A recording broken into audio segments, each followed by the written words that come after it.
The thoughts, opinions, and general overall shades thrown on High at 9 News are those of the individual speakers and not those of High at 9 News, its audience, or its advertisers. The statements made do not constitute medical, legal, or financial advice, and for advice tailored to your specific situation, please consult with a licensed professional. Welcome to the High at 9 News Hour, where you will hear from cannabis industry experts and professionals from around the country talk about important topics while shining light on global issues and discussing cannabis as it relates to politics, regulation and reform, data and technology, science, research and medicine, family and parenting, art, celebrities and entertainment, fitness, sports, mental health and wellness, and plant-based medicines and entheogenics. Together, we are building a stronger community, fighting the stigma and creating change. With your hosts, Jason Beck and Rico Lamitte, joined by special industry expert correspondents from around the country, and daily antics brought to you by Cannabis. Coming to you live every Monday through Friday at 9 a.m. Pacific Time and high noon on the East Coast. And thank you all for getting high at 9 with us.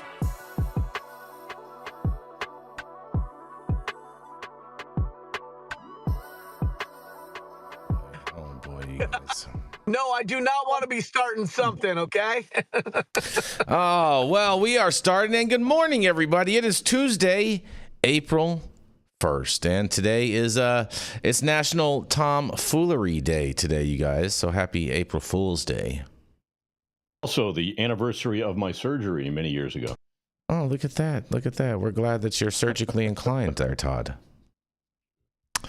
It's also SAAM, Day of Action, and that's SAAM, not to be confused with not to be confused with Saman. Oh, that's cute. That's cute. That's cute. That's cute.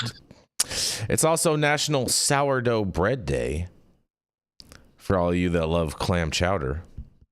What about sweet dough? No, sourdough, bro. Just the Sourdough sour? is actually the healthiest bread you can buy. Yeah. Yes, it is. It's all that bacteria in it, right? All the active. It's only got three ingredients. It's yeast, not bacteria. Yeast. It's all about the yeast, you guys. It's all about the yeast. That's what I hear. That's what My he head said. chopped off. Young Zaddy on that yeast infection, you know what I mean? Whoa. Speaking of that, it's also National 1 Cent Day. Yeah. Donald Trump is killing it. Yeah, right? so you can take your 2 cents to the bank on that, Rico.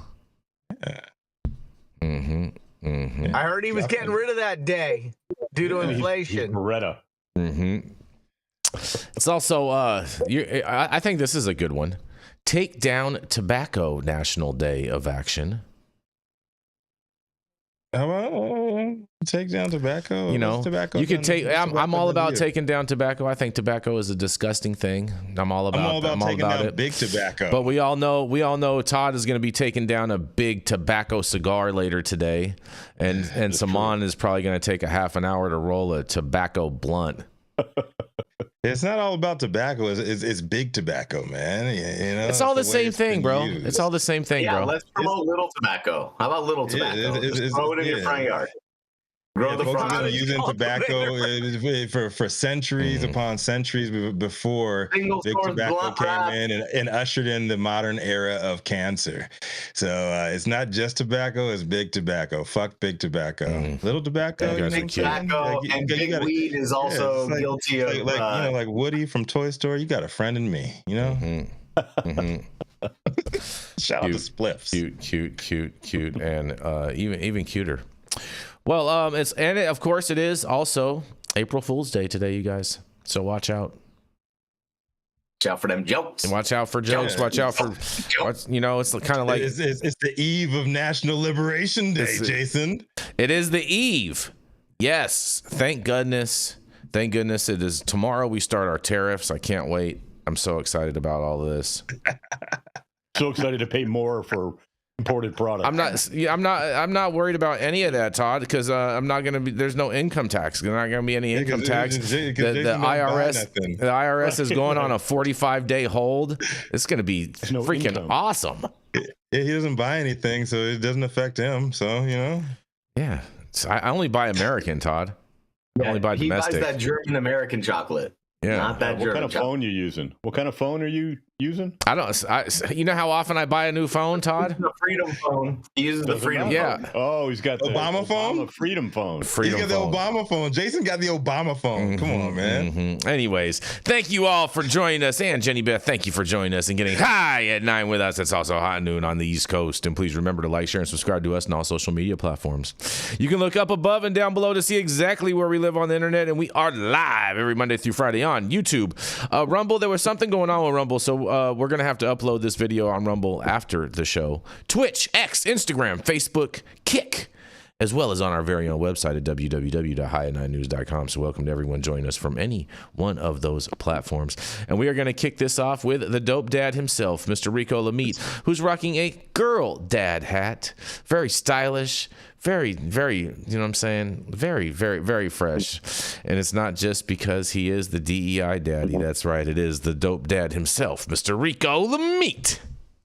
Yeah, Jason, I'm the proud papa of protected classes. Oh, boy. And here, man, let's talk about Missouri.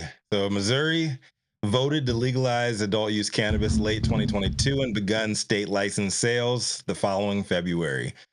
2 years and change later, the show me states got a bona fide economic dilemma on its hands, of the good kind, that is. You see, Missouri is currently experiencing an unexpected surge in cannabis tax revenue, surpassing alcohol sales and exceeding expectations. Director of Cannabis Regulations, Amy Moore, credits a strong market and effective regulation with funds benefiting veterans and public projects. And despite the heavy Republican prohibitionist efforts of Jim Langford, Pete Ricketts, and Kevin Sabet claiming otherwise, the data don't lie. Much like other legalized states, Missourians are also seeing declines in teen cannabis use and crime rates. Missouri is an outlier given the smaller size of its market, but these revenue trends are universal, with cannabis taxes outpacing alcohol sales, generating nearly $3 billion in excise taxes in 2021 and over $20 billion by 2024. In addition to law enforcement slush funds, states like Illinois, Colorado, and California are using the cash to varying degrees of success for mental health, education, and community programs, highlighting the economic and social benefits of legalization.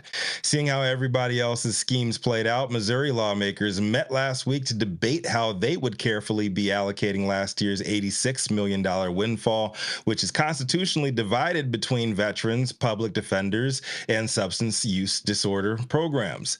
Full funding has been approved for veterans and drug treatment, but the House has only allocated $15.3 million to public defenders, falling short of their request for salary increases and additional staff. A proposed $2.5 million pay raise for attorneys was rejected, though $1.2 million was added for 20 social workers.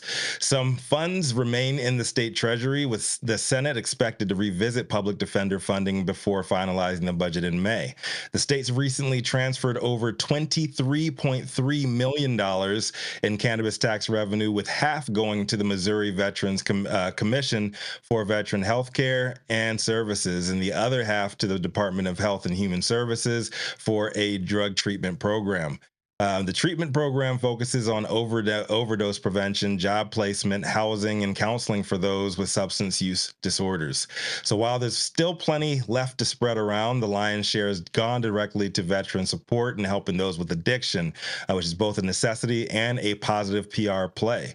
So since voters approved a 6% tax on adult use cannabis in 2022, sales have generated significant revenue, with the Missouri Veterans Commission receiving nearly $49.7 million to date.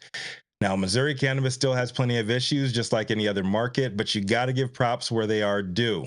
And with virtually every other established market failing miserably in economics, maybe their state commissioners would be better served by reaching out to Jefferson City with the 2-word request for Amy Moore. Show me. I'm Rico Lamitte, the dopest dad on the street for High 9 News. They got some Missouri, man. They're doing numbers over there, man. Taking care of business in the pocketbooks of their state constituents. Yeah, I mentioned this yesterday. To me, they're the number one state to be in. Missouri? Yeah, Missouri's doing it better than everybody else. They're eating everyone's lunch. They're clean books at least, you know. Except for their auditing of their taxes. You know, we covered that on a previous story. Come on, turn your microphone on, brother. It's it. Go ahead. What are you guys saying? You guys there? You there, Todd? You with us? Yeah. Oh, okay. Yeah. All right. Yeah. What do you have? I was listening to Jenny Beth.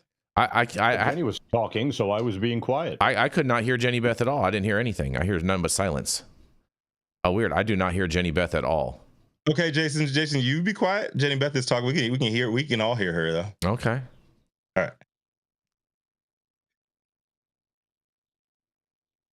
right. They don't hear Jenny Beth on the show. There we go. Hold on, Jenny. I think we fixed it. Can you fucking Yeah, we hear you now, Jenny Beth. We got you now, girl. Oh, good. It wasn't my problem. No, And we then got can it. you hear me We got you fixed. We got you fixed. You're good to go. For the nighttime, every time somebody tried to give me a public defender, my first thought was this guy needs a fucking raise. So I think that's hilarious that they're stalling over giving public defenders more money. That's laughable to me. But honestly, Missouri is doing a good job. They're doing a good job for brands. Brands are doing well there. They're getting paid there, which is amazing. So cool. Yeah, shout out to Missouri. I'm a big fan of Missouri. Yeah, like I said, they have their they've got issues just like every other market has issues that they're ironing out. But when it comes to economics overall, they're whipping everybody else's ass, man. They're taking everybody to lunch, bro. Yeah, they've quietly become the seventh biggest producer in the industry. Biggest producer or largest sales? Big Largest difference. Sales. Excuse me. Yeah. Large sales going on out there in the great state of Missouri. They still have a limited license, network. They don't have it's not open. It's very limited. Also, THCA is booming there as well, so they have to compete with that. But of course, we already knew this. The proximity to legal states and these other, cannabis deserts were inevitably going to take on most of the sales from all these other states as well. So it makes sense. It makes sense, but it also makes sense that they're probably leaving a lot on the table too. So imagine if they got their shit together, if the whole country got their shit together, what that could look like. Imagine if the other states stopped making excuses for them fucking up their dollars and blaming it all on THCA and blaming it all on hemp when Missouri's doing fine. They got the same issues, you know what I'm saying? But we're not hearing what the potential revenue would be with having it all be in one market. Yeah, I agree with you. Yeah. I mean, that's a real story right there. We should follow up on that. Somebody should. I'm gonna reach out to my man out in the Ozarks. Oh, I love a good Ozark story, bro. Love a good Ozark story. Yarrow, you've been pretty quiet on this. You got anything you want to say? Well, I thought Saman had a really good point about what is the total addressable market if one subtracts out the THCA market that is likely under-tracked or not tracked at all.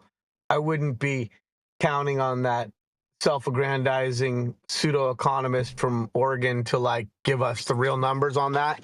I think it's an important question, and I don't think we'll ever have the answer, but it's an important question to continue to ask, because when we talk about these markets, to not include that question is an incomplete perspective. So thank you, Saman, for that. Yeah, for sure.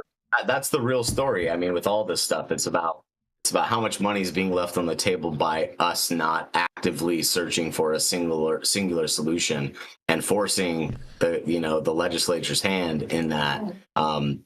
There's a lot that could be shared. There's a lot that could be gained. There's a lot that could be uncovered. But it's until we do, we're all leaving a lot of money on the table. It's all THCA at the end of the day, you guys. Just saying. It's all THC at the beginning of the day, Jason. Actually. Yeah, the beginning, the end. Delta 9 at the end of the day, right? There is no end of the day, Todd. Oh, you guys are funny. You guys. Okay, it's a Delta 9 at the end of the joint. Mm-hmm. There you go. All 4 right. hours later. All right. Well, we're going to roll into our first commercial, and we are going to be right back.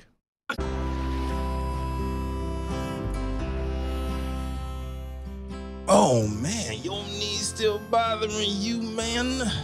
Yeah, my left one, you know? But I'll tell you what, I've been using this new CBD cream, and it works like a miracle. CBDs? I done heard about them CBDs. I was out there on them Twitters the other day, and I heard they get you high as a kite. Well, not this stuff. This stuff is tested. Every batch, all the way through, pharmaceutical grade, and in a GMP certified facility. So you know you're not going to have to worry about flying high. GMP certified? I might have to try some of this out. Where I'm even find this? You go directly to aimhighhemp.com and they will ship it to your door right away. Tested. It's not a name, it's a promise. You can talk to Yarrow and ask him if he wants to trade with you. Yes, and we are Fine with back, me. you guys. You know that. Thank you, Yarrow, for being helpful. Mm-hmm. Yarrow, All right, Don't Yarrow's get Joe. used to it. It's a Tuesday. Up I'm next. used to it. The It's the man- inflexible, unmovable, Hey, are we going? unhelpful. Are we going, Jenny Beth? Yeah, you know what I'm saying? You know, she likes to just jump in sometimes and just, you All know, right, yeah. all right. So it's like double Dutch over here. Yeah. Up next, the man who stares facts in the face, and they all back down. The party and partisan and highest Republican in every room, named by Fox News. And coming to the stage with our second story of the day, the human tariff himself, Jason Beck. I like that, Yarrow. That's pretty good. The human tariff. I'm not mad at that. You know what I'm saying? It's tax time. It's tax time. Come tomorrow, you guys. Get ready. But this story is no April Fool's joke. This is all truth, you guys, because President Trump's new White House drug czar, and my friend, says that medical marijuana is a fantastic way of handling serious illnesses. That's right. President Donald Trump has nominated Sarah Carter, a supporter of medical cannabis, as the next director of the Office of National Drug Control Policy, the ONDCP. In a quote, he says, "It is my great honor to announce Sarah Carter as our next director of the Office of National Drug Control Policy," said Trump in a social media post. Sarah is an award-winning journalist who has been on the front lines of this international fight for decades, from Afghanistan to our border. Sarah's relentless pursuit of justice, especially in tackling the fentanyl and opioid crisis, has exposed terrorists, drug lords, and sex traffickers. That's right. Sarah says in a quote, "As our next drug czar, Sarah will lead the charge to protect our nation and save our children from the scourge of drugs." Recently, Sarah Carter said in a quote, "I do believe that cannabis for medical purposes and medical reasons is a fantastic way of handling, especially for people with cancer and other illnesses, handling the illness and the side effects of the medication and those illnesses," she says. Carter has also said in a quote, "I don't have any problem if it's legalized and it's monitored." And this is exactly my conversations that I've had with Sarah Carter over the past in regards with this topic. And congratulations, Miss Sarah Carter. We are very happy to have you as our new drug czar, and I can't wait to hear what you guys have to say about this. I'm surprised she was nominated. I'm surprised she was nominated because she has a last name Carter. That's funny. That's funny, Todd. I think that's a good one, bro. That's a good one. I'm sure they'll make her change her name. You know. Jimmy Dean, okay? Well, technically, that's not her last name because she's married. So that's, you know what I'm saying. Well, there you go. Yeah, Doesn't mean it's not her maiden name, Jason. You know it's what I'm not. It's saying? not her Why maiden you name. mad? I know that's not her maiden name. Are you sure? I'm 100% positive. Yeah. I don't know, Jason. I don't know. Look it up. I don't need to do anything to prove to you, Rico. The only Jimmy they love is Jimmy Dean, okay? No, First Jimmy. of all, Jimmy Carter was a very sweet man. So Yeah, he is a great guy. He was Great also guy. he was also a crazy wackadoodle president. Okay, well, that's great and all, but like, you know, unlike the people that you stand next to at book signings to say that's my dog, I actually dated his great nephew in college and I know him personally and he was a very sweet man, as was his wife. So we're not going to sell each other. I'm sure he was. I'm sure he was very sweet. We're not going to discuss those. It's not part of the story, but I'm sure he was very sweet. Saman loves that. I think it's great. I mean, it's great. Jimmy Carter's a philanthropist. He's a great guy. I mean, you can't say anything about the work he did as a humanitarian. Guy was amazing. You know, being the president's obviously harder than it looks, as we can see. Yep.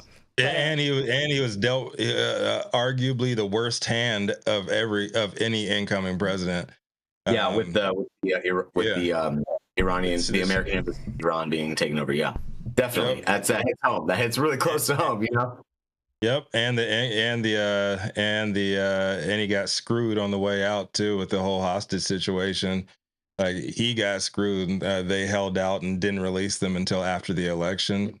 It was like that was true obstruction. That was the way we did election interference back in the olden day. We did it better than they do it now. We held Americans overseas because we didn't give a fuck because it was all about power. Right? True conservatives. Reagan did it better than anybody else. Yep, different. Reagan did do it better. And we didn't just stop there. We Iran-Contra'd that motherfucker. We traded drugs from Central America, and we funded those freedom fighters in other countries. Because when we did it right. We pushed weight, and we let Oliver North take the fall. Shout out to Ollie North. There we go. Shout out to my guy Ollie North. Y'all bringing the heat, bringing the Q2 heat this morning. I ain't even gotta do it. Gave the weapons to Saddam Hussein, and he fought Iran, and then they couldn't win. They used all kinds of chemical warfare against Iran that was given to them by the U.S. And then we went into Iraq to get those chemical weapons from Saddam and take him out. It's just the way Saman, don't worry. That'll be scrubbed from history in no time. So, like, but the way we do election interference these days, it's soft. It's soft. It's not like the good old days. Softer than Charmin. So, on nominee Carter, like, we'll see. Like everything else, we'll see. Mm-hmm. That's my only response to it. I truly believe that cannabis and presenting themselves as pro cannabis is an absolute layup for the Trump administration, especially with all the other shit that they're dealing with right now. They need to win. So hopefully they move forward on this, and hopefully it's beneficial to the rest of us. It just so happens that Sarah Carter is a winner. Yeah, maybe it's not about a win. Maybe it's about just quashing the dissent and giving us a ball of yarn to play with for a while. I don't know He also about called all that. Jimmy Carter the worst president in history. So he was. He was pretty terrible. I think Donald Trump is like pretty much like in a league of his own in greatness. When it comes to just bashing Jimmy Carter. It's like it's like one of the greatest human beings ever to be in power. No, not even close. Not even close. You guys are so brainwashed on all this. But nonetheless, Sarah Carter is. Jason. Let me know when you're in your 90s jumping out of planes and building houses for the homeless. I'll be doing that. Don't worry about that. Don't worry about that. I'm getting ready to jump out of a plane in a few weeks. So you know what I'm saying. I prefer you went and built houses for the homeless. I've done that. So socialist. Yeah, Jason. Yeah, I've done that. Done that. You guys done. He likes corporate socialism, not people socialism. Yeah.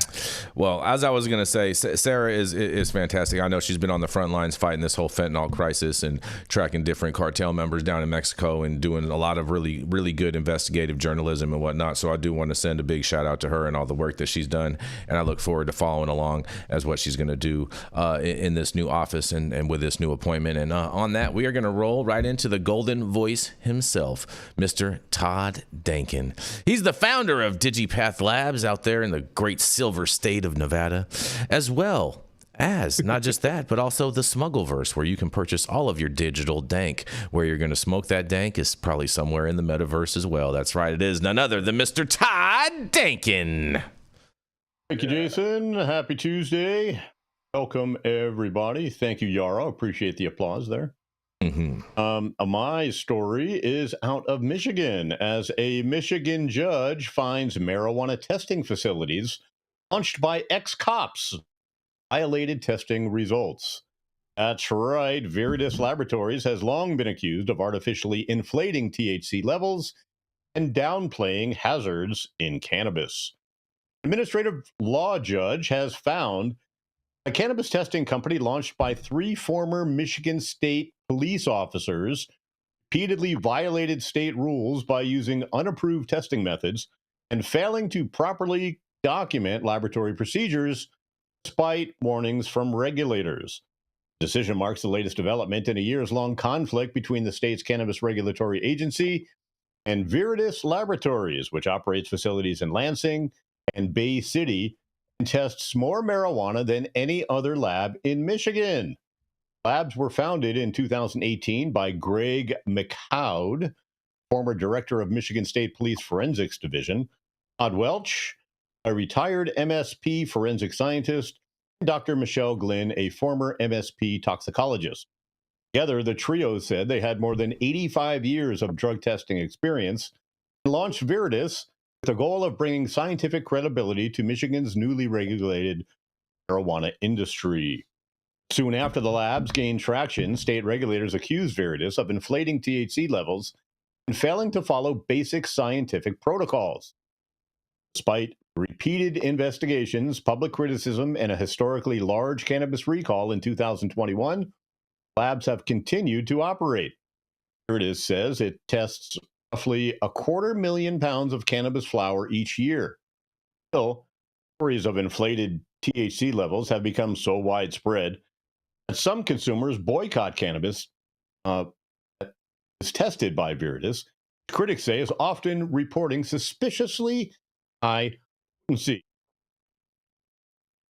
Judge found that Viridis violated multiple administrative rules by deviating from approved testing methods, failing to validate changes to those methods, not maintaining adequate records for microbial testing.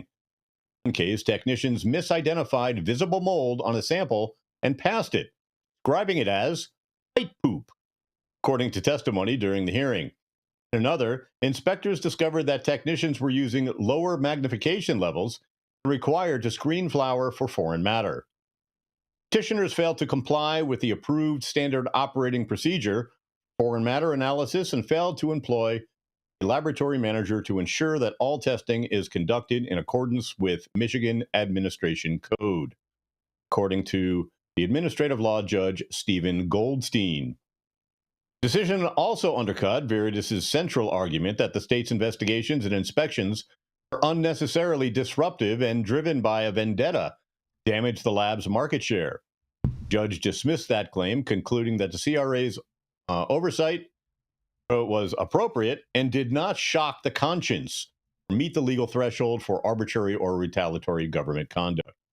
Viridis has argued that its potency testing method was validated through a standard program. The tribunal found certification fell short of the state's requirement for a full method validation. The program, for example, didn't review the portions of the process that the CRA found problematic, which was a sample preparation and homogenation. Of that word. In rejecting the lab's claim of tacit approval, the judge pointed to evidence that Viridis changed its approved testing procedures in late 2020 and 2021 without providing the CRA with the required independent validation. The lab continued to pass semi-annual inspections only because, at the time, licensees merely needed to have an approved SOP on file and not necessarily follow it. Oh, that's a good law. Regulatory gap was exposed in late 2021 when the state issued the largest cannabis recall in Michigan history. More than 400 dispensaries forced to pull an estimated $229 million worth of flower and edibles from the shelves after CRA investigators flagged Viridis' test results as unreliable. The dispensaries said the recall threatened their financial survival. The impact rippled through the state's cannabis supply chain. Viridis responded by filing a lawsuit against the state, accusing it of bias and regulatory overreach. Its lawyers claim the CRA targeted the labs without cause or attempted to pull the company by ignoring industry standards involving competitors in the investigation. The judge found little evidence to support these claims. While one CRA scientist had expressed personal skepticism about the lab's scientific practices, the ruling said Veritas failed to show any direct link between the bias and the agency's actions. Instead, the tribunal noted that CRA's inspections were prompted by scientific red flags, such as unusually high THC results, a passing moldy product, and discrepancies in microbial testing data. According to CRA data, Veritas's Lansing lab reported aspergillus failures 89% less than other labs in the state, raising further concerns about reliability. Still, despite the agency's findings and widespread criticism, the cannabis industry's Veritas retains a significant market presence.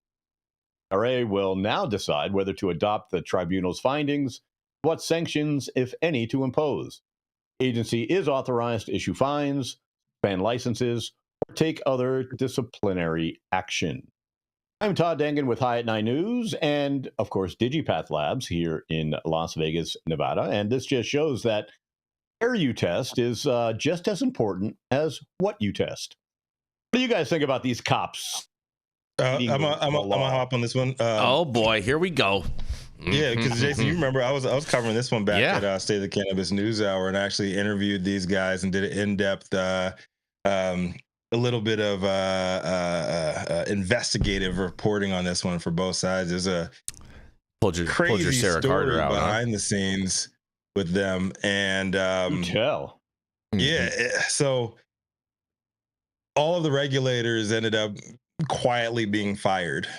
It was a big hubbub because Veritas was doing the majority, the lion's share of testing in the state of Michigan. Very true. And a couple of smaller labs that couldn't compete. They were in cahoots with a couple of the regulators at the time. I think it was like 2021, 2022.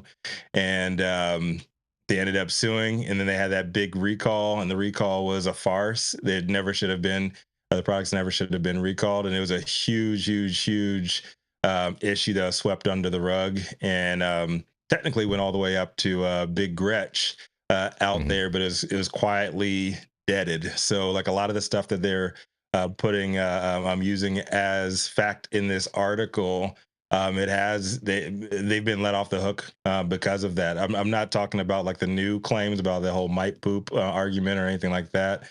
Like those are valid claims, like the new ones, but it's a lot more nuanced of what happened to them in the past. It was like the smaller labs when social equity was first coming out, they just could not compete. And so the state regulators were just trying everything legally and illegally to take them down.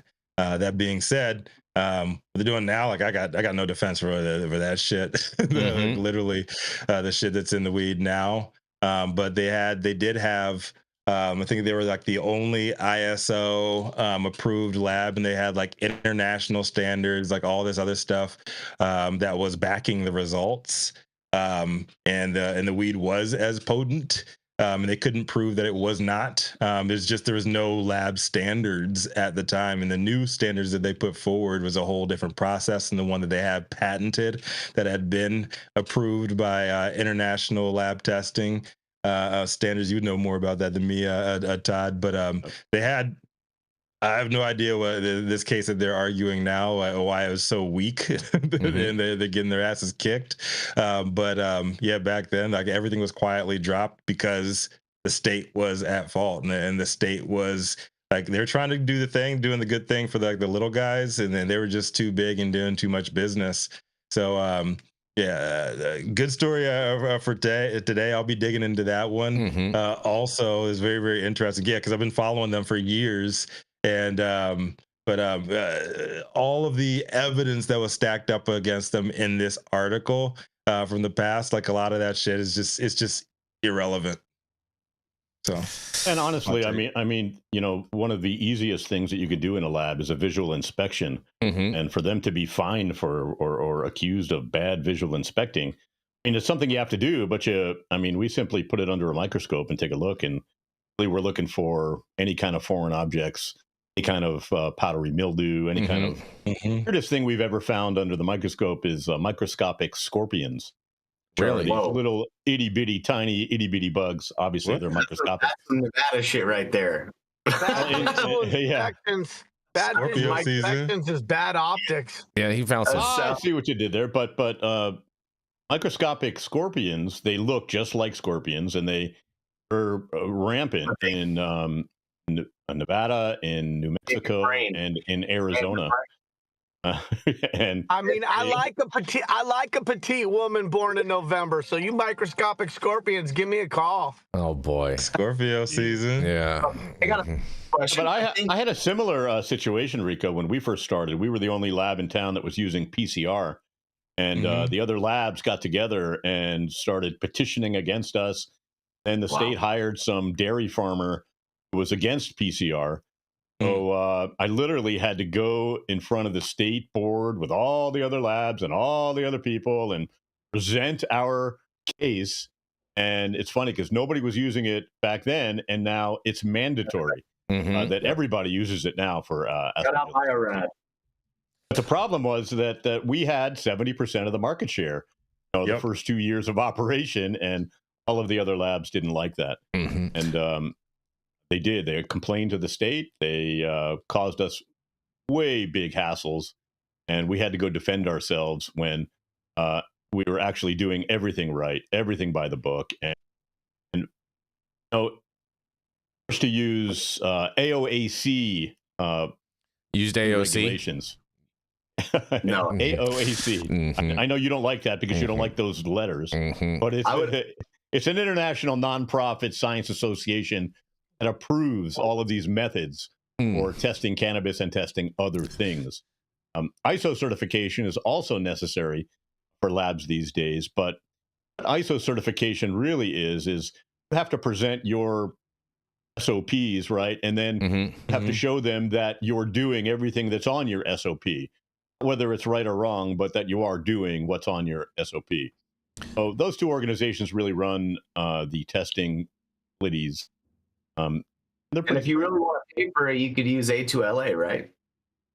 I remember with this $229 million recall that they had, the shit was crazy. That was so crazy about it was the inspector that ended up spearheading that had no idea how big Veritas was and what kind of impact it was going to have on the state. Yeah, it was just absolute incompetence on their part. It was a hit job. It was like a too small labs that were losing business to Veritas. It came up with a whistleblower complaint. It ended up it was a farce too. But they went in there and they said that everything that they had tested over the last 30 or 60 days or some shit like that needed to be recalled. They had no idea it was going to affect damn near 80% of the state. And then that's what happened. They had a big drop. All of that. Yeah, they pulled all of that shit off the shelves. And that's what kind of blew the door open initially with them. Ended up all these regulators got fired or quietly resigned. And everybody just forgot about it, So, yeah, heavy as the head. What's that, Saman? So losing money isn't something you want to remember every day. But also, the problem here is not just that we have operators like the labs being able to call out other operators without any facts, right? It's that we're always worried about the wrong metrics. We're always worried about labs inflating THCA numbers or THC numbers. That actually doesn't matter. There's way worse shit in the weed that we need to make sure that doesn't go to people. And that's the problem. And so if we're going to start to scrutinize these labs harder, forget about the methods for quantifying potency. Fuck that. Let's talk about the microbials. Let's talk about the stuff that we now know from further research that is contributing to most of these health issues with people that are consuming cannabis. It's not the high THC. Yeah, but the problem, Saman, is that the high THC determines the price, right? High THC, top level stuff. I agree with you that we should be more focused on pesticides, heavy metals, microbials. Right? You're not wrong, Todd. But that's not the qualifier to put the product into market. See, that's the problem. Is that the price? Yeah, sure, it could be dictated, but if the product never makes it to market because of all these other issues, then forget about the potency, forget about the price. And when it comes to THC, says that they fail 87% less aspergillus, which is a very common problem, you know, in cannabis cultivation. So that could be a That's problem right. too. It could also be, you know, they're doing free DNA removal of the, which is what Rad we source. do. Well, 23andMe went bankrupt. So what do you got to say, Jenny? Thank God I got my hand up. I'm not even jumping in because you guys talk a lot. I mean, like, honestly, if we're going to talk about failures, first of all, I think it's hilarious that a lab that's run by 3 officers are claiming they have 25 combined years of drug testing experience. I mean, shaking the little blue thing on the side of the road to decide if it's cocaine or not does not count as analytical testing. But also, they did have to take a sample, though. A few different labs to make sure they were revenue positive. And the issue has always been in the lab space is this is the largest failure in regulated cannabis. And it is that way because look at California, for example. How long were labs operating before the regulatory body at a state level could even decide what the standardization metrics were? No one could get certified because they had no metrics to certify them. So we really put, you know, the cart before the horse many times in this industry. But if we're talking about one place where we can ensure consumer safety, especially when we're looking for patient safety, we're looking for our more, you know, compromised consumers, we should be putting the cart before the horse in other areas, not lab testing. And the fact that we're able to do that because people who are writing these regulations don't understand what they're regulating and don't have the capacity to say, hey, here is how analytical testing should go. Here's what the standard needs to be. Here's what's allowed and what's not allowed. That's a huge problem to me. And I think that that's the biggest failure in regulated cannabis and in creation of regulations. You guys can't say we're setting up a safe industry for consumers without understanding how to protect the consumer safety. Well said, Jenny Beth. I agree with you wholeheartedly, and I say the reason why it's allowed more there because they're the biggest money makers. It's the biggest barrier to entry in there.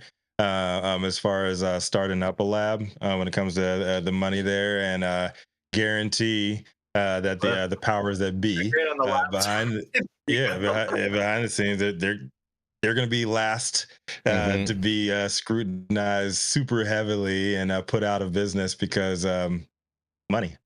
You know, we are not I mean, we're scrutinized all the time. I mean, are you? You know, there's a every 2 years we have to go through an audit that the audit takes a year. Right. It's ridiculous. So why should an audit take a year? It's ridiculous. Well, currently, go ahead, Jenny. Good.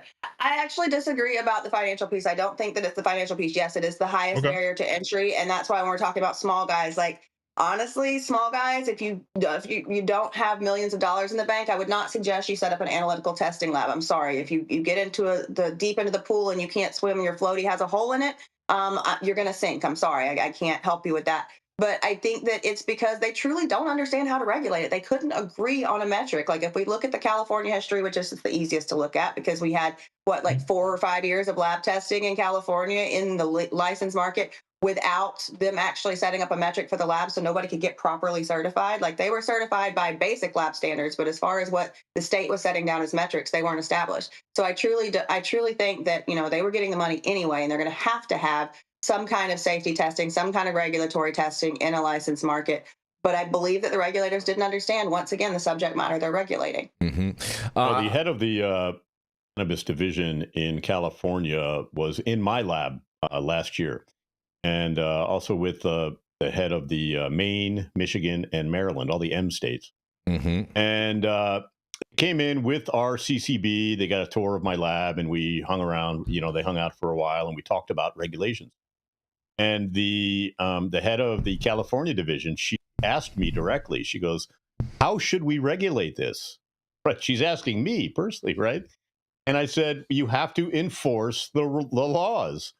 And her big complaint was, "Well, we're understaffed. We can't enforce the laws." I said, "Well, I have a law. You can't enforce it." Yeah, what's the point? What they've done over the last year and a half is they've increased people are enforcing laws, and you see more and more labs closing down in California or getting in trouble for nefarious. I found it interesting. She was asking me what I recommended her do to regulate cannabis. It's key also to have scientists on the regulation board, right? They have to know what the hell they're looking at and what they're what they're regulating and what the rules are and what the machines do. And I'm happy to say that Nevada finally has a couple of PhDs on staff that they're the ones who show up and do our audits. Well, I'm just going to say this in closing on this.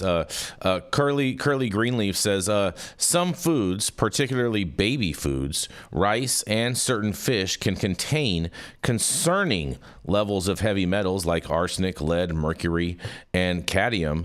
And this is okay, but not in this plant. And I agree with him, because the reality of it is as much testing as we put in with our cannabis, it is still much safer than food. And as a parent from my story on Friday, especially if you are of a particular age or whatnot, cannabis is definitely a lot safer than food, because you're not going to choke to death on it. And on that, we're going to roll into our next commercial, and we're going to be right back.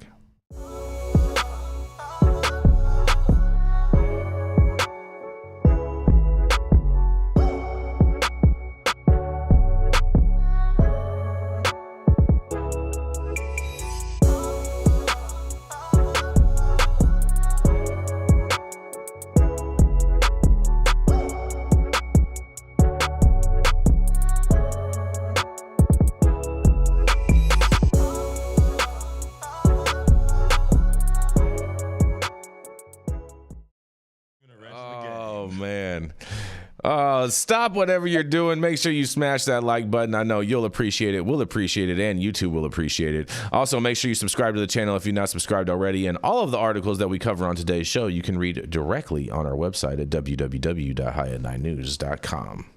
I just ordered the summertime strawberry salad when added steak on top here at Anna's. Make sure you do the same thing too next time you're in downtown Long Beach. Come on down and check out Anna's joint on the 400 block of Pine Street. They have amazing selection of beers, foods, and when you come down here to Anna's, you can even challenge me to a game of shuffleboard if you want to lose.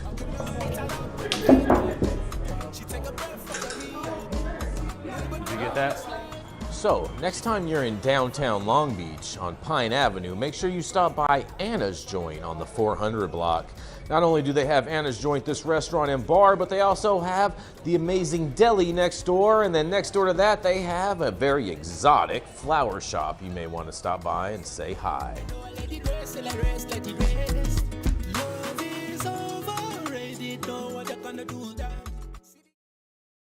And we are back, you guys. All right, y'all. Up next, due to a clerical DEI discrepancy behind the scenes here, it's the melanated and highly opinionated founder of Kind Cannabis Consulting, Justice Served 501c3, here to break us off with our next hard-hitting story, Jenny Beth Dills. The crowd goes wild. You guys can read the story. I'm going to summarize it again. This is a Colorado story, and it's an interesting one. But yeah. It dovetails off of the last one, technically. That was also the worst intro I've ever gotten in my life. Thank you, Rico. We can see who the DEI hire is here. Definitely I not. didn't say you were DEI hire. I said there's a discrepancy behind the scenes. See? You airing dirty laundry. We're gonna let the facts speak for the facts. Yes, we You're can. here because you're here on a merit-based effort. Had nothing to do with DEI. Jason Beck is the only DEI hire on our team. So I think that's been established. It's cute, you guys. Okay. Real cute. Hilarious. I don't know. Yarrow's dog is black, so he might be a DEI hire. We don't know. DEI doggy. His CV yet. DEI doggy. EI adoption. I think he's from Czechoslovakia, so I don't know how much I get to play the race card with a dog that color. Well, He's a rescue from Ukraine, he means. Right. Are you his anchor baby, Yarrow? Oh my gosh. Not enough peanut butter, Jenny. No chance. Oh yeah, skin daddy. Just don't use crunchy, okay? Stay safe out there. All right. So anyway, a Colorado cannabis CEO says he may have uncovered a massive loophole in the marijuana industry, what he calls a blueprint for laundering weed. Justin Gerard, head of Mammoth Farms, was reviewing the records of a struggling cultivation company when something didn't add up. The business reported buying cannabis flower for $16,000, but selling it for just $20. And that wasn't a one-off across 2024. The company claimed 3.4 million in cannabis purchases, but only 70,000 in sales. Gerard believes this wasn't bad business, it was inversion. That's when legally grown weed is swapped out for unlicensed THC oil or a legally sourced product, then pushed back into the regulated market, often through vape cartridges. West Coast, I'm looking at you. Anyhow, he's now suing the state's marijuana enforcement division, claiming regulators ignored suspicious data that was reported right into Colorado's tracking system, Metric. Gerard's findings raise red flags for the legal cannabis market, not just for safety, but for lost tax revenue, dickhead. He estimates Colorado may have missed out on $500,000 in excise tax just from this one operation and potentially over $100 million industry-wide. The state's marijuana watchdogs haven't commented, citing the pending lawsuit, but Gerard warns this may just be the tip of the iceberg. Yeah, you think we're overtaxed. Every American citizen's job is to pay as least tax as possible. I get why they did it. Do I agree that it doesn't necessarily means that there was illicit product coming in? No. Do I agree that they were saying they sold at a loss? Yes. Did they do that to evade their right taxation amounts? Absolutely. Is that done across the board? Fucking probably. And what is the reason for this? Overtaxation in the cannabis industry. So I'm going to let you guys comment on this. I'm sure I'll have more to say, but can't wait to see what you guys, Yarrow and Saman's empty chairs, have to say about this one. He bought 3.4 million and sold it for 70 racks. That's yeah, buddy. That's just a loss, right? Right, Trump? Selling it at a loss, you know what I mean? I mean, you know, it's all about who does the books. Yeah, it's all about your CPA. It's all about your CPA. I mean, how do you know he didn't have like a credit? CPA for THCA. Yeah. Well, it's not a tax credit. I mean, it would be like they're selling at a loss. They're selling at an egregious loss is what they're stating. But I think that it's concerning to me to hear that this guy is like suing the state about lost tax revenue of a competitor. So I'm assuming that he was looking at this farm probably to acquire it. And Justin Gerard, big to you. Sounds like they were already struggling. So let's try and hit them with another $500,000 in tax revenue. Because what are you doing, Justin? Who's paying you? Yeah. Are you sure that True Art isn't a pseudonym for Trudeau? Oh, this definitely could be some Trudeau. I totally smell. I totally smell some Canadian weed out there, especially in Colorado. I mean, this Governor Trudeau. Governor. Yeah, he's going to be a governor pretty soon. Yeah, he's going to be a governor. 51st state. It's going to be amazing. I'm so excited to be able to just, travel that carefree to Canada. I think it's going to be fantastic. There's not going to be any customs or borders checkpoints anymore. Just like the purse full of fentanyl that went over last year, right? That's all going to stop, bro. As soon as it's America, it's going to. Oh yeah. Yeah, it's stopped. Because America stopped so in its wonderful. Tracks. It is. It is. Oh, America. More fentanyl goes from U.S. to Canada than the other way around. Well, that's only because Canadians pay more money for it. The guns go from the U.S. to Mexico and Canada, and then they send the drugs back. No, the Canadian dollar is just not worth as much as the U.S. dollar. That's why they have to pay more Canadian dollars. No, they actually pay. No, they actually pay more money for it. How do we go from Colorado to Canada so quickly? This is why we run over time. But I mean, like, can we acknowledge like this guy just snitched out a company that he was probably looking at buying, because I can't imagine why any other reason I'd let my competitor go through my books. And I agree with that. Saying, hey, the taxes are too high. This company's struggling. They're reporting losses, so their tax liability is lower, while still at least paying some taxes, right? This guy. Well, hold on, Jenny. Hold on. Hold on. Don't hold me on. I'm not. Hold on. This guy jumps. Let her finish. Let her cook. Let her cook. Exactly. God damn it. That was the best line I've ever said on this fucking show. It still lives in infamy. Oh, God. We miss you, Matthew St. Germain. This guy jumps all the way off the fucking bridge ass first, saying, oh, well, they must be bringing illicit product in. No, because they'd still be selling that dickhole, and they wouldn't have done the $3.4 million in purchasing of cannabis. They wouldn't have spent all that money if they were just going to bring shit in. They would have spent a lower amount, brought in shittier weed, and then switched it out. I think that the inversion portion is just to try to have them cited and try to get the Bureau and force the Bureau's hand and force the MED to get involved in this. This is a tax issue. This is a tax evasion issue, if anything. Obviously, yeah, he's selling at a loss, whatever. But, I think that it's just like shame on this dude for pulling some weird shit. What are you trying to do? Yeah. Completely devalue them and buy them for pennies on the dollar? That sounds like it to me. You know, Did you call him a dickhole? I just want to get that right. very, very small. So For those of us who are in the technical sectors of this business, oh boy, you can replace that word with male urethra. You know, well, here's the thing. We don't know that he actually necessarily sold it for a discount. That's what he reported, that he sold it at a discount. It's very possible that he sold it for a higher value than what he's reporting and just pocketed the cash. You know, we are talking about Colorado. It could have just gone up in dust. It's very true. It is one big dust bowl out there. I see a very familiar culprit here who should have been able to help in this case is Metric. Where's Metric when all this is going down? They've been named as failing to act. They're monopolizing all this tracking and everything. Should Metric be audited in this in cases like this? Who could audit them? It's not a Metric issue. This issue exists in QuickBooks. This issue exists in the invoices that came in for what he purchased, which was 3.4. Stay with me, guys. All right, I'm going to do this slowly. Okay? Oh, boy. Here we go. I'm with you. Top math. I was just making a joke about Metric. I'm right with you. I know, but I don't want to confuse Jason. $3.4 million purchase of Cannabis, right? So that's going through Metric. We're tracking all those pounds, right? There's the weight. Cool. Here it goes.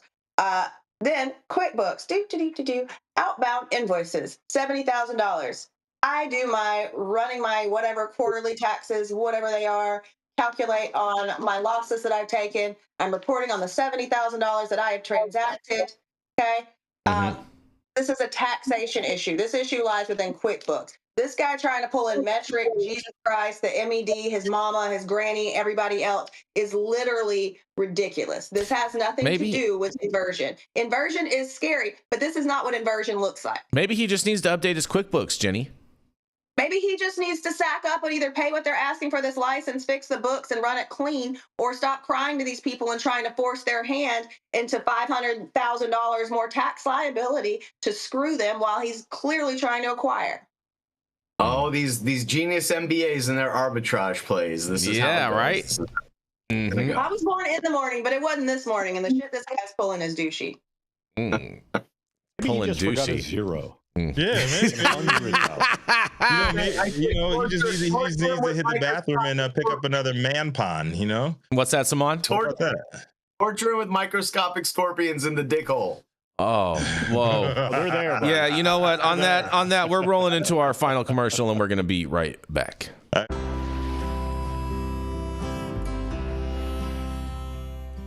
Oh, man, your knees still bothering you, man? Yeah, my left one, you know? And I'll tell you what, I've been using this new CBD cream, and it works like a miracle.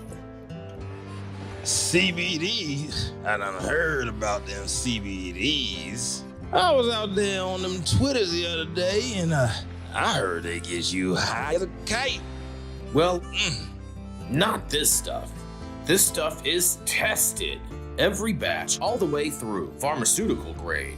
And in a GMP certified facility. So you know you're not going to Shout out to the cranberries, though. Cranberries are fucking fantastic. Yeah, and we're back. Shout out to cranberries, Rico. They mix great with vodka. The Trey Anastasio of the Cranberries cover bands. Oh, all right. Come on, let's keep this train rolling, Rico. I'm the AOC of the show. So this You second generation said it. cultivator is known for residing in Sebastopol, where they call him the Sage. And when he's not riding around and getting it with his red seats, he's on the show, breaking us off with the hard-hitting news that's surely getting under Jason Beck's skin. A fellow dope dad, and here to break us off is none other than Yarrow Kubrin. Yarrow, what do you have, man? Oh, I man. like those TRD seats too, man. They're looking super extra crispy, man. Oh, thank you. Yeah, Suwoo, bro. Thank you.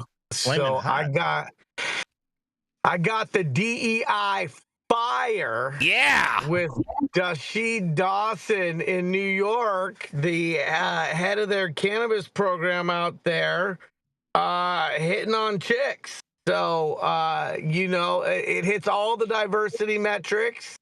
Nobody is immune from the abuse of power. And she resigned in a New York minute, which tends not to be the indication of clean hands, and was hitting on some gals who had an app and went out of her way to clip block them from having participation in, you see what I did there? Made it anatomically correct. Yeah.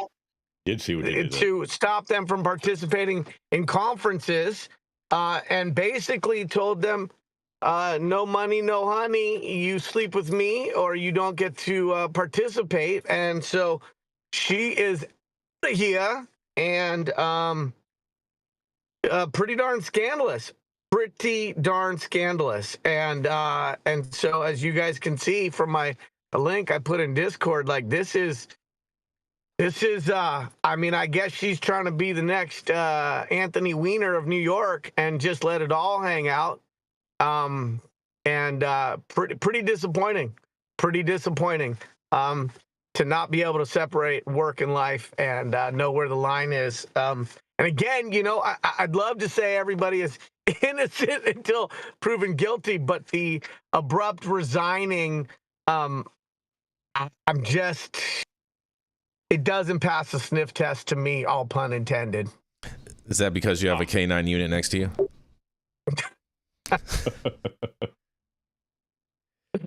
Is that the end of your story? Yeah, I mean, I could go on. It's a very long story. I don't want to do that. I'll hop. Hold on 1 second before you go into that, Rico, because Troy Lawrence sent us in a super chat in regards with Jenny Beth's story, who says, "Open the damn market, allow theirs to want to come in professionals, accountants, bookkeepers, and real John Crook resumes, you guys." So shout out to Troy Lawrence, and thank you so much for that. We do appreciate all the support, you guys. And go ahead, Rico, it's all you.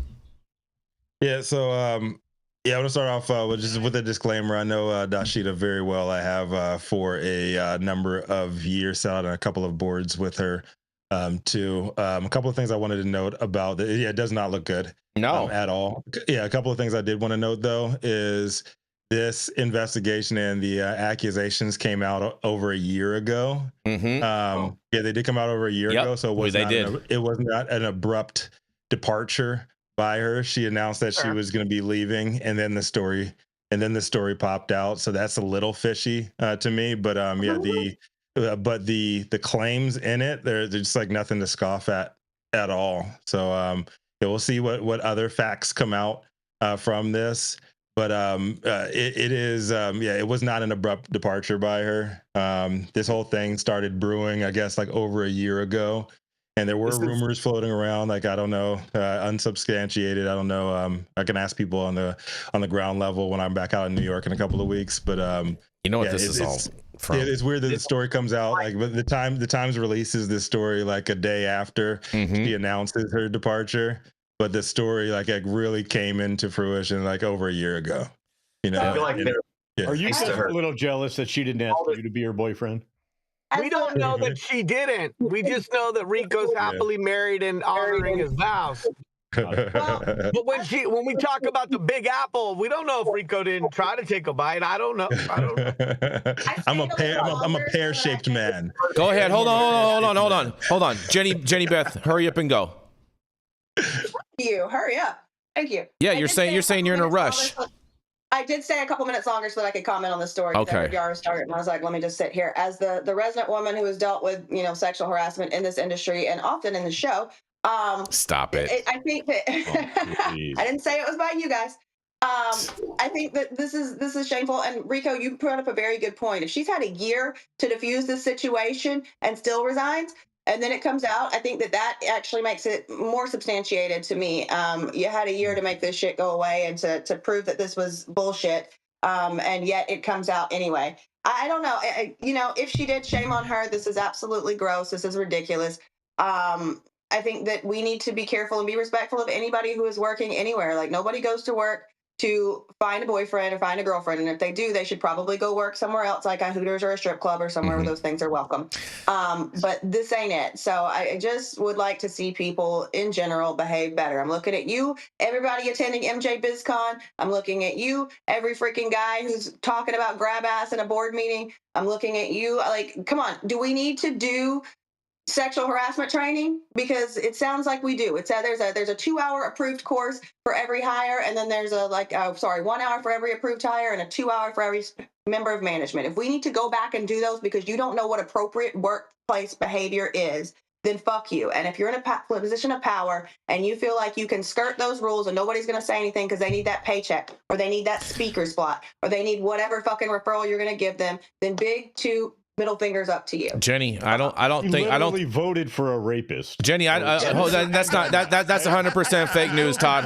That's 100% fake news. But what I do want to say about this, is in regards to skirting the rules, I think we need a new term for that if that's what we're relating it to. Yeah, this is when a woman hits on a woman, you can't use the word fishy and you can't use the word skirting. We got to come up with new terms. What about clam bake? Oh no, we want them back in the kitchen and pregnant, don't we? I'm all for that. Back in the kitchen. Even extra despicable about this is these were not direct reports. These were people in another company. And I appreciate you, Rico, for that point of clarification around it not being new. I read the article, but you're right. This has been brewing for a while. This is really an abuse of power. Yeah. Which, we could say in this administration, allegedly, she might get a promotion. I don't know. Voted for abuse of power. But it is an abuse of power, and it's somebody in a position in government. I mean, it'd be no different than an officer pulling over your aunt and saying that she could get off on a speeding ticket if he got off on the side of the road. I mean, it's truly sick and disgusting. No, it's a systemic issue. It's the Eric Adams regime. This is all part of the same freaking, Eric Adams. Don't you, Gretchen Whitmer. Saman's a rhino now. Yeah, Gretchen Whitmer, bro. Stop it. This is Gretchen Whitmer's regime, not Eric Adams. Regime. This is part of the same. How dare you, Saman? How dare you? This is Gretchen. Eric Adams ain't got no dealings with placing her. That's all Gretchen Whitmer. Listen. How do you think this whole entire corrupt-ass group of officials gets it in New York? It's the same thing. It's top-down. It's systemic. This is all part of the same shit. Gretchen Whitmer, bro. It's Gretchen Whitmer. She was given the platform and told how to do her job and said, hey, guess what? This is how we do things now in New York. Wait, I'm sorry. If you don't believe me, ask all the applicants in New York. Ask all the people dealing with the city in New York for the last 3 years and tell me that it's not just a systemic corruption from the top down. Hold on. I apologize. It's not Gretchen Whitmer. She's Michigan. I apologize. I'm referring to Kathy Hochul. I apologize. It's all Kathy Hochul. This is all Kathy Hochul. Jason thinks all women are the same. So yeah, but it starts at these bureaucratic levels where these corrupt officials can dictate how things are done, and they get paid off by the people who want to play, and that's how it is. And so it doesn't matter where you go, but New York is one of the worst places. New York is full of corruption. Yeah. Like obviously, like I said when I started my comment, I'm a little biased because I've known her for years. I just want to see like more information come out on this. I think it's absolutely horrendous. If the allegations are true, but they're still just allegations. I can't wait to see what Trump has to say about this. I truly can't. I mean, look, I cannot wait to see what Trump has to say about this. Just the big question that I have around it, like a big red flag for me, is why would they just release the story after she steps down when it's been around? Because she's not there to stop it anymore, Rico. Hold on, Jason, let me finish, Jason. But when it's been around for over a year, New York Times, have you just been sitting on this story? They have. For that long? It's been marinating, fermenting. That's the question that I have about this. Like, why wasn't this like national news over a year ago? Because the editors were all colluding too. Because that's New York Times. Because Kathy Hochul said, no, you guys can't. You said you guys can't put this story out until after she steps down. I can't have you defaming my office and removing public trust in the office of cannabis management. That's why. That's Yeah, we'll see. Like I said, we'll see. We'll see. Trump is literally arresting people for writing bad articles about him. No, Like, stop the ridiculous. Todd, I don't know what world you live in, bro, but it's not reality. Yeah, well, we're not living in reality. Donald Trump is president a second time. Oh, it's so great. It's so. I can't wait till his third term. What are you guys gonna do then? Town. Yeah. Anyways, let's keep it. Let's keep it moving. You ready to introduce Saman, Rico? Nobody wants to address the real elephant in the room there, so we're just gonna let it sit there and fester. There is no real this elephant. fellow dope dad is over 15 years in the industry, a true veteran and an award-winning solvent extraction, and has taught seasoned women to keep their finger off of that pause button and say hello again. It's none other than Saman Razani. Yeah. Oh yeah. Thank you. Shout out to all the women in the world that need that menopausal relief. Tap in www.helloagainproducts.com. He's your guy. Yes. All right. Today, I mean, look, this article, it's interesting, but there's a lot to discuss here, okay? But looks like the Dover pros are at it again. The state of Delaware trying to obtain federal access for background checks. After working with the State Bureau of Identification and the Delaware Department of Justice to secure an FBI service code to conduct the statutorily required criminal background checks for the adult use recreational marijuana market, the FBI notified the state late Friday that its reconsideration request is denied. After review of the authorizing statute, the FBI advised that Title IV of the Delaware Code must contain language explicitly identifying the categories of persons required to obtain a background check. This specificity is necessary to avoid overbreadth. The Office of Marijuana Commissioner, which is an actual office, will work expeditiously with the General Assembly to develop proposed legislation containing criteria that is satisfactory to the FBI. The criteria for public are as follows. The statute must exist as a result of legislative enactment. It is required the fingerprinting of applicants who are to be subjected to national criminal history background check. It must expressly submit to the FBI or by implication submit for a national check. Authorize the use of FBI records, the screening of for the screening of applicants. It must identify the specific category or categories of licensee/employee falling within the purview, thereby avoiding overbreadth. It must not be against public policy, and it must not authorize receipt of the CHRI by a private entity. Now, I know that was a lot of like mumbo jumbo, and I appreciate you guys listening to it, but what this is really saying here is that the state of Delaware is trying to get access to the federal database of criminals and check the fingerprinting for that. Now, I know most of you that are in this industry and that are in the position of like ownership, had to get a live scan. And so a live scan is like a mixture of state and federal, but it's not necessarily all federal. And so what this is doing is just trying to like expand that a little bit to get more information. It's news because they're trying to establish the legal framework for the adult use market there, and they're trying to just figure out how to get good actors. Now, I don't know why they have to like reinvent the wheel here, but obviously Delaware is an interesting place where a lot of businesses, a lot of corporations are filed and are legally held in that state. So maybe there's more here, but just a little information for my people on this wonderful Tuesday. That's Saman Razani signing off. Oh man, Saman. I mean, the fact that this is Delaware, bro, just makes me think Hunter Biden has his fingerprints all over this, and there's something to do with this. Because I don't understand why they can't just do a live scan like every other state. Right. They want a little more. What are they looking for? What are they looking for exactly? Why do they want to keep people out of this industry? Yeah. Do they do this for the pharmaceutical industry? Did they do it for the alcohol industry? I mean, it's just stupid. It is. I agree with you, Todd. Or just the reasoning behind it. It's like if they're worried about people that are bad actors getting this business, but more than half of the states already have, legalized cannabis, and they're probably operating in those states. What's the difference? And besides that, if you're opening up like a C Corp in Delaware, you don't necessarily have to get an FBI background check. Period. Exactly. So Don't Yeah, know. That's right. it's just a weird way of involving the FBI into their process, and I think that that just goes to show you,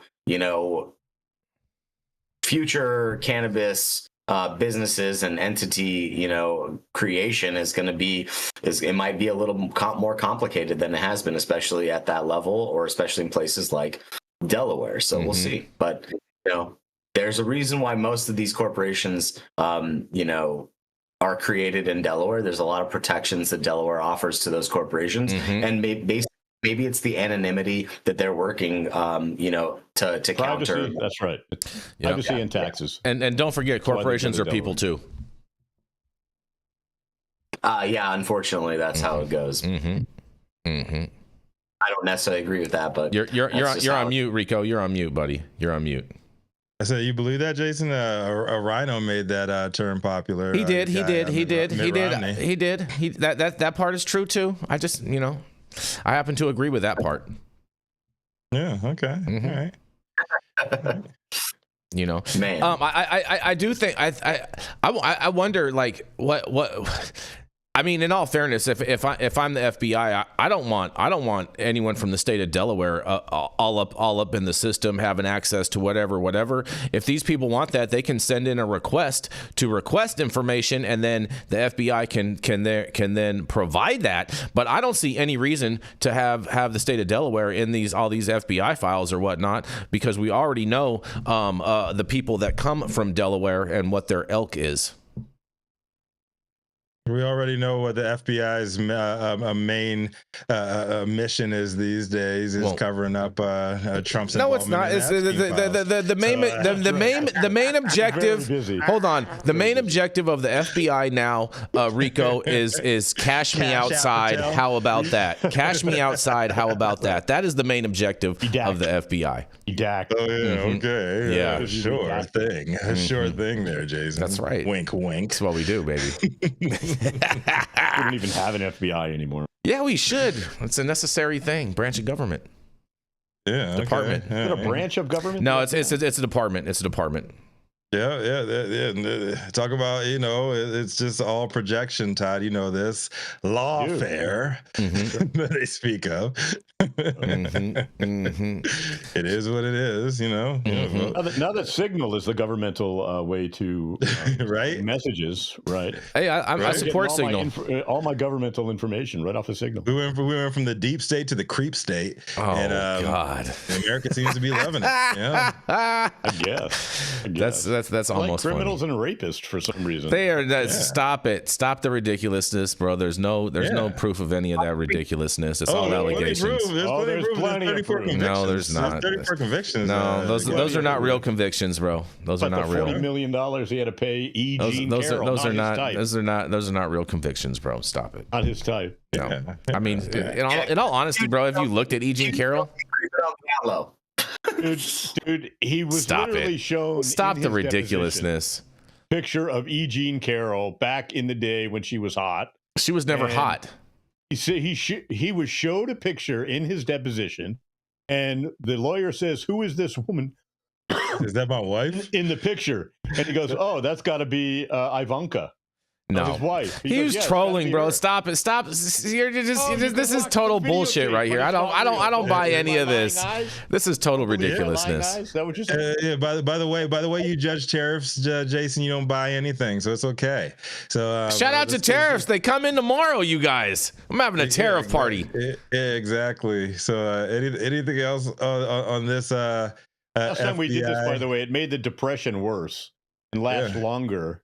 Well, only the depression only lasts under for Democrats. The Republicans are all happy. Talking about, dude. The Republicans are all happy. Depression doesn't exist anymore, Todd. Yeah, depression only exists for Democrats. Depression's for the weak. Yeah. We're gonna go buy him some toy Teslas. I'm depressed right now.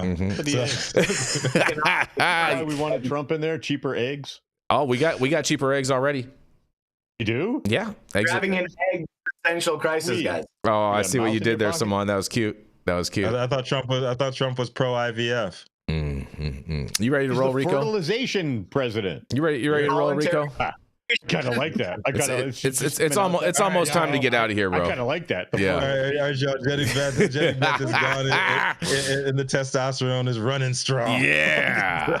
Thank you all for joining us for another episode of High 9 News. You can catch us live weekdays, 9 a.m. Pacific, high noon on the East Coast. Big shout out to our super fan showing love. We had a few today.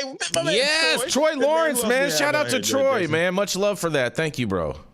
I thought we had more than one. He put in two. He put in one of them. He had a spelling correction, and so he made that also a super chat as far as for professionals. Oh man, appreciate so that much love. love. Opening up the much market love for you. Yeah. I don't know about everybody else, though. They're all DEI, looking for handouts and shit. So big shout out to everybody else. The rest of our live audience and online supporters catch us across all media platforms, tuning in each day to the Headlines of Chaos, also known as Developing Story. And sorry for everybody who was dealing with the tumble over at Rumble. We will be back over there soon. Yes. You can. Also to our vetted correspondent team tuning in from all over, bringing us much needed variety of perspective, your respected opinions to the table. All the sponsors keeping our lights on, production team, CloudMedia.Partners keeping our AV struggles to a minimum, Anthony behind the scenes keeping it clean, and always Cannabis Sativa L, the reason why we read these stories every single day. Thank you too. It has been April 1st. Yeah, it is the biggest April Fool on earth. In 2025. You've all been blessed with the top industry headlines. Hope it's enough for you to put in your pipe and smoke at least until tomorrow. My name is Rico Lamitte, the dopest dad on the street for High at 9 News, cannabis industry's #1 daily news show. And that goes without any debate there. And today we're going to pop things out to the man, Todd Denkin, out there in those Vegas streets doing God's work. Vegas heat. Well, thank you, Rico. I'd just like to say what I mentioned in that article is where you test your weed is just as important as what you test. So make sure you really do some scrutiny and do some auditing of your laboratory and make sure they are doing the right thing. In the meantime, be nice to everybody, right? Go out and do some random act of kindness and just be nice. And shout out to We're Tested. all suffering through the orange clown and, we're not suffering. we'll just kind of get through it together. We're thriving. Yep. Yep, you got a friend. Greatest president in American history, Todd, and you know it. Embarrassing that you say that. It's embarrassing. He has no